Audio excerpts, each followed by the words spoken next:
Welcome back to SK1 rackets and आज हम लोग लाए हैं force and laws of motion from class 9th का second part. Since previous part भी एक्चुअल में डिमांड में था and so is this by Marulata Sarkar. So we are just doing class 9th का ये वाला चैप्टर, वरना वी यूजुअली कंटिन्यू हमारा JEE NEET and class 11th and 12th का सिलेबस।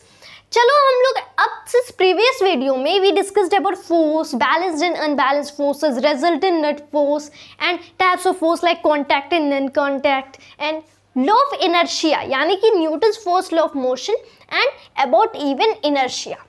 तो बिफोर मूविंग नेक्स्ट पहले हम लोग डिस्कस कर लेते हैं about mass and inertia. Right, हम लोग जानते हैं कि इनर्शिया क्या होता है। Now we are going to know about mass. तो what is actually mass, right? मास को अगर डिफाइन करना है, you can call it as the measure of a body's inertia, कि उस बॉडी की इनर्शिया कितनी है। समथिंग लाइक कि अगर वो बॉडी रेस्ट पे है तो उसके पास कितनी टेंडेंसी है, प्रॉपर्टी है कि वो रेस्ट पे ही रहे, और if it is motion so continuing it's motion with uniform velocity, constant velocity, जब तक कोई भी नेट एक्सटर्नल फोर्स उस पर एक्ट नहीं करती है। राइट, अब Newton's force law of motion भी ये कहता है नेट एक्सटर्नल फोर्स, कि बाहर से कोई फोर्स एक्ट ना करे। Right, and this should be कि नेट फोर्स। हाँ, ऐसा हो सकता है कि बहुत सारे फोर्सेस एक्ट कर रहे हों, लेकिन न्यूटन का जो फोर्स लॉ ऑफ मोशन होता है वो कहता है कि अगर फोर्सेस एक्ट कर भी रही हो तो अगर वो बैलेंस्ड हैं तब इसकी मोशन पे कोई इफेक्ट नहीं होगा। Right, so it doesn't say कि अगर कोई फोर्स एक्ट ना कर रहा हो, this is not possible, there is gravity, there is friction and so many things. So it talks कि अगर एक्ट कर रही हूँ तो सारों का सम जीरो होना चाहिए, this the forces should be balanced, या फिर नहीं एक्ट करें so there is no problem. Right, तो कुछ इस तरह से कि mass is a measure of inertia, we can define this way about mass. Any more way? Well, yes, mass को आप ये भी कह सकते हो कि it is quantity of matter, कि एक ऑब्जेक्ट में कितना मैटर है। So that is a sort of quantity of matter. Something like this, इससे हम लोग डिफाइन कर सकते हैं। We can define about the number of neutrons, protons, electrons by which totally a body is made. So that somehow becomes कि उस body में कितनी मैटर है, मैटर की क्वांटिटी, जो कि इनडायरेक्टली उस बॉडी की मास कहलाती है। दैट इज, या फिर आप सिंपली मेजर ऑफ इनर्शिया भी कह सकते हो, यानी कि वो प्रॉपर्टी ऑफ द बॉडी कि ये अपने रेस्ट या फिर मोशन या फिर डायरेक्शन के स्टेट को मेंटेन रखेगी, जो कि ब्लॉक हम लोगों ने जैसे प्रीवियस वीडियो में सपोज किया था। इनिशियली इसकी वेलोसिटी ज़ीरो तो फाइनली भी ज़ीरो, अगर कोई नेट एक्सटर्नल फोर्स ना हो। राइट, तो इसके पास इनर्शिया है कि ये ऑटोमेटिकली स्टार्ट नहीं होने वाले, या फिर ऑटोमेटिकली अगर ये मूव कर रहे हैं तो ऑटोमेटिकली स्टॉप नहीं होगा जब तक एक्सटर्नल फोर्स नहीं होगा, क्योंकि इसके पास इनर्शिया है। इनर्शिया कहाँ से आता है? That is from its mass. A measure of inertia is said to be mass of the body. इतना हमें मास एंड इनर्शिया के बारे में पता चल गया। So what we can know next is about momentum. Momentum क्या चीज़ होती है? तो हम लोग सिर्फ मोशन पढ़ते आ रहे हैं, so we know about velocity. Mass हम लोग अब जान चुके हैं। Right, but before that let me also inform you कि जो मास होता है इसका जो SI यूनिट होता है दैट इज किलोग्राम्स। यूजुअली हम लोग किलोग्राम्स वेट के लिए यूज करते हैं डेली लाइफ, लेकिन जो वेट होता है हमारा, wait of a body, my weight is 70 kilograms, or not mine means we usually speak, right, और 30 kilograms, 40 kilograms, actual में किलोग्राम है ना, ये वेट का यूनिट है ही नहीं। so if you try to measure weight in kilograms, so this is wrong way। Weight को हम लोग किलोग्राम्स में मेज़र नहीं करते, वेट मेज़र करते हैं हम लोग न्यूटन में। अब what is Newton? So we are going to discuss Newton when we'll be finally discussing momentum and when we'll reach to the Newton's second law of motion, right? तो ये this is named after great physicist Newton। and तो अगर आप still weight को kilogram में measure करते हो, so just stop it, otherwise physics gets wrong there। Kilogram हम लोग किलोग्राम से किसको मेजर करते हैं? मास को मेजर करते हैं, so unit is say that your mass is 50 kilogram और 60 किलोग्राम या फिर 40-30 kilogram, but not your weight is so much. Weight कैसे निकालते हैं, that we can discuss in gravitation, right. So mass को हम लोग किलोग्राम में यूजुअली मेजर करते हैं, राइट. चलो हम लोग मोमेंटम पे आ जाते हैं. अब अगर हम लोग देखें तो कि बहुत बार होता है कि बहुत ही बड़ी बड़ी चीज़ें, समथिंग लाइक ट्रक, अगर एक ट्रक बहुत ही स्लो स्पीड पे भी चलती हो लेकिन फिर भी किसी पर्सन को हिट कर दे, लेकिन फिर भी that person may still die, right. Although its speed can be very even slow, फिर भी the person may die, so that can be very much harmful effect of that. लेकिन अगर हम लोग एक बुलेट का एग्जाम्पल ले लें तो बुलेट तो बहुत ही छोटी होती है एंड इसका मास जो है वो किलोग्राम में नहीं, एक्चुअल में ग्राम्स में होता है. लेकिन फिर भी बुलेट इतनी फास्ट मूव करती है कि दैट में ऑल्सो किल अ पर्सन. तो यहाँ पे इसका मतलब कि जो वेलोसिटी है हमारी, वेलोसिटी एंड एक होता है हमारा मास. एक तो हमारी ट्रक जिसका मास इतना हाई है कि कम वेलोसिटी पे भी इसकी जिसमें give a dangerous harmful effect on a person, well the other is a bullet जिसका मास बहुत ही कम होता है लेकिन वेलोसिटी का मैग्नीट्यूड स्पीड इतना हाई हो जाता, दिस में give a dangerous harmful effect. यानी कि कोई क्वांटिटी है that relates both linearly the velocity and the mass, तो इसी क्वांटिटी को हम लोग मोमेंटम कहते हैं.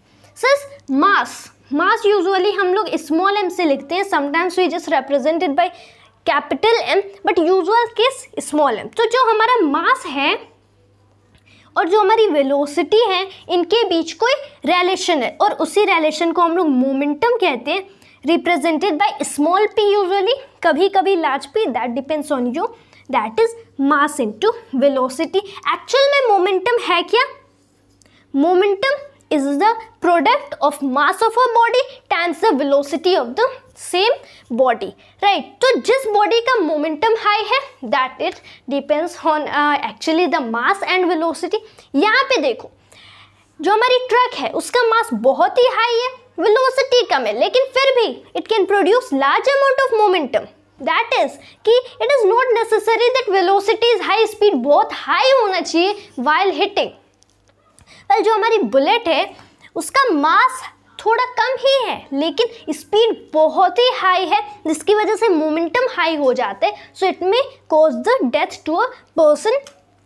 सो not only just matters velocity या फिर not only just matters mass, actual में जो मैटर करता है रियलिटी में क्या मैटर करता है, रियलिटी में हमारा मोमेंटम हमारे यू में से this depends everything on momentum not on the totally speed, right. वरना अगर किसी के बॉडी के पास कम स्पीड है एंड कम मास भी है, so it may cause no dangerous effect और समथिंग लाइक दैट.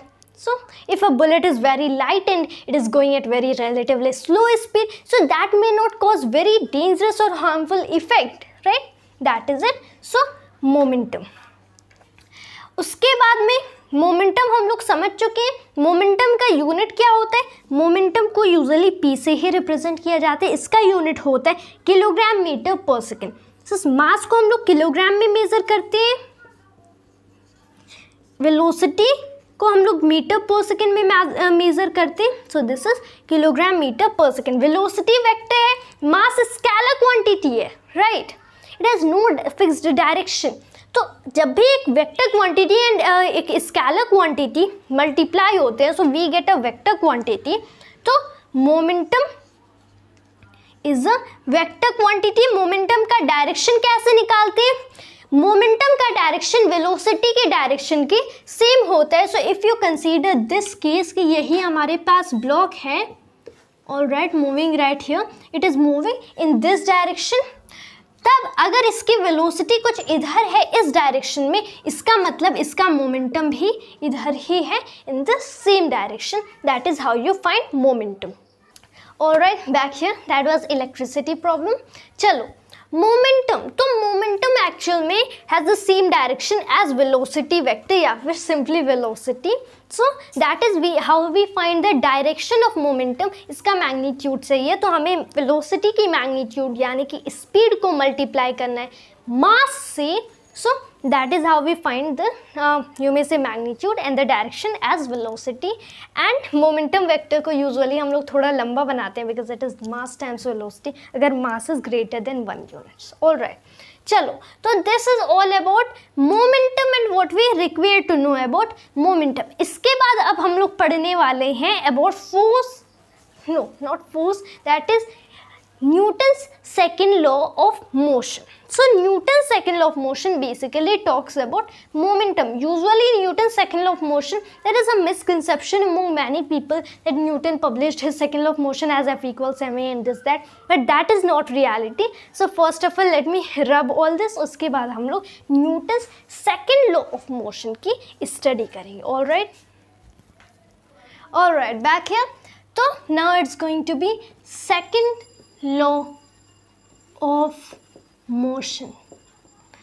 तो बेसिकली ये कुछ ऐसा है कि सिंस न्यूटन का जो फर्स्ट लॉ ऑफ मोशन था और सर आइजैक न्यूटन का राइट रेस्पेक्टेड, तो वो बेसिकली बताता था कि जब भी net force on a body on a system zero होता है तब वो बॉडी क्या होता है कि वो बॉडी रेस्ट पे है, तो अपनी इनर्शिया की वजह से रेस्ट पे ही होगा, मोशन में तो उसी constant velocity magnitude and direction से मोशन में ही रहेगा राइट, जब भी नेट एक्सटर्नल फोर्स ज़ीरो होगा. लेकिन क्या होगा अगर नेट एक्सटर्नल फोर्स ज़ीरो नहीं है, तो इसका एक्सप्लेनेशन हमें न्यूटन का सेकेंड लॉ ऑफ मोशन देते हैं. समथिंग लाइक दिस कि अगर कोई भी ऑब्जेक्ट है हमारा राइट, तो ये किसी भी वेलोसिटी से मूव कर रहा है, हम लोगों ने इस पर एक फोर्स लगाया, तब सर आइजैक न्यूटन ने कहा कि जब इस पर फोर्स लगेगा तो ये जो बॉडी है ना ये एक्सेलरेट कर जाएगी. The body accelerates. Then acceleration हम लोग पढ़ चुके हैं. एक्सेलरेशन होता क्या है, एक्सेलरेशन व्हाट इज इट, इसका फॉर्मूला तो हम लोग को पता है कि चेंज इन वेलोसिटी यानी कि final velocity usually v minus initial velocity u over t, we know that, या फिर just in short acceleration v minus u और t. लेकिन एक्सेलरेशन रिजल्ट कैसे करता है, that is due to force. ये न्यूटन का सेकंड लॉ ऑफ मोशन बताता है. जैसे काइनेमेटिक्स में हम लोग पढ़ते हैं about aspects of motion and all of it, लेकिन अभी हम लोग पढ़ रहे हैं laws of motion, force and laws of motion. तो यहाँ पे हम लोग जानते हैं कि ये मोशन ओकर कैसे करता है, दैट इज इट. जब हम लोग एक्सेलरेशन पढ़ रहे थे तो हम लोग को पता चल गया कि कुछ जो हमारी बॉडीज़ होती है उनका वेलोसिटी चेंज कर जाता है इन टाइम राइट. लेकिन ये वेलोसिटीज ऑफ बॉडी चेंज क्यों करती हैं, क्योंकि बॉडीज़ पे कुछ भी फोर्स लग रहा है. अगर ये फोर्स नहीं लगेगा तब बॉडी की वेलोसिटी चेंज नहीं करेगी, एक्सेलरेशन जीरो होगा, final velocity initial velocity same होंगी. That is as in accordings to first law of motion. Second में फोर्स लगता है तो that is net external force non zero है, तो एक्सेलरेशन भी नॉन ज़ीरो होगा. इसका फॉर्मूला, इसको फॉर्मूले बेसिस पे हम लोग यूजुअली लिखते हैं कि फोर्स होता है उस बॉडी का मास टाइम्स उस बॉडी का एक्सेलरेशन. यानी कि अगर आपके पास ये बॉडी है जिसका मास m है, अगर हम लोगों ने कोई भी फोर्स लगाया तो ये बॉडी एक्सेलरेट कर गई इस डायरेक्शन में a से, यानी कि t टाइम में इसकी velocity suppose v minus you से चेंज हो गई, दैट इज इट. तब इस पे जो फोर्स लगा हुआ है जिससे इसको एक्सेलरेशन a मिला, वो हम लोग डिफाइन करते हैं एज इस बॉडी का मास टाइम्स इस बॉडी का एक्सेलरेशन. ऑलराइट, अब हर किसी को यही लगता है sir this is said to be Newton का सेकंड लॉ ऑफ मोशन, लेकिन हर किसी को यही लगता है that this is actually the Newton second law of motion. लेकिन Newton second law of motion ये है ही नहीं, this is not Newton second law of motion. जो सेकंड लॉ ऑफ मोशन है वो है delta p upon delta t. Delta p upon delta t, इसका मतलब I think you wouldn't be very much familiar with delta. So हम लोग usually इसको क्या बोलते हैं कि delta p is really change in momentum, momentum का change right. So this is change in momentum. Alright, the way we write v minus u, जैसे जो v माइनस यू होता है ये तो हमारी चेंज है एक वेलोसिटी में। What is actually v minus you, ये अगर हम लोगों ने फाइनल रखा और एक इनिशियल रखा, दोनों का डिफरेंस निकाला, यानी कि हमारी वेलोसिटी कितनी चेंज हो चुकी है। तो ये जो चेंज होता है इसको शॉर्ट में हम लोग डेल्टा v लिख देते हैं। This letter is said to be delta, right. तो same way delta p is change in momentum, या फिर if you don't want all this stuff तो हम लोग simply final momentum minus initial momentum over time minus 0 अगर t equal 0 पे initial momentum है, या फिर simply t। This is Newton का second law of motion, right. So if you don't really want delta right here in your equations तो आप सीधे delta को रिप्लेस कर दो, you really don't require it, but in higher classes something like 11th and 12th we really require that letter.